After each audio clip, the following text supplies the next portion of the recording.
No matter how many times the mainstream media tried to defend Phase 4 of the Marvel Cinematic Universe, by the time it came to an end with the release of Black Panther: Wakanda Forever, nearly everyone was forced to admit that this has massive problems and it was a huge disappointment, not just in the box office, but of course with all the streaming trash that they've been pumping out. And although, as Christian Toto points out, woke is only part of the problem with the MCU, there's no doubt that when you decide to place identity politics ahead of entertainment, inevitably it will destroy your IP.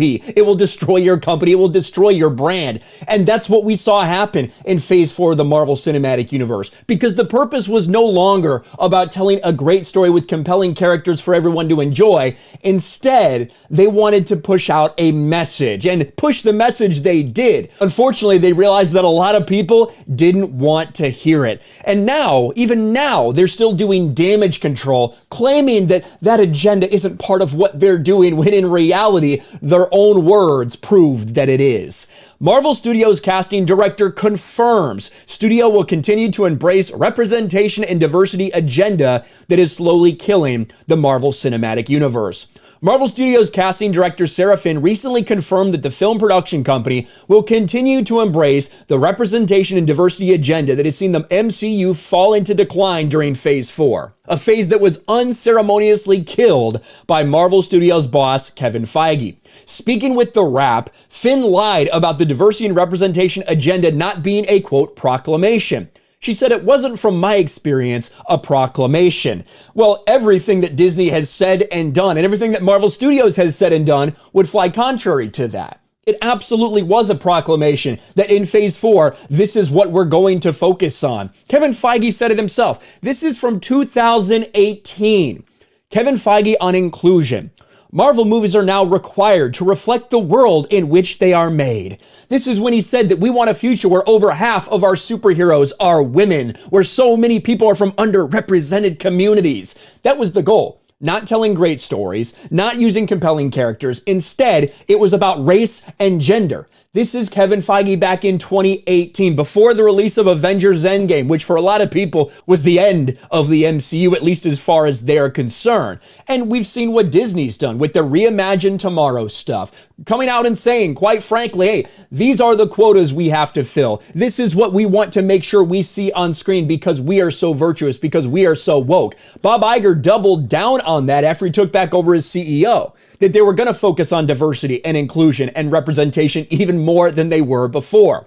Kevin Feige also revealed in April of 2021 that the Eternals film was moved to the top of the release schedule due to the race and gender swaps. He told Variety, well, the notion of switching up the genders, sexualities, and ethnicity of the characters from the comics was baked in initially. And that was part of what Nate Moore was advocating for in moving Eternals to the top of the list for us to start working on. In fact, Feige would also note they set out with the intention of changing characters before they got to casting. So I know a lot of people out there will say, well, it's about finding the most talented person, the best person for the job. That's a lie. Whenever you hear that bullshit, when they try to excuse like a race swap or a gender swap or a sexuality swap, no, that's not it. It's all about the agenda. Listen to Kevin Feige here.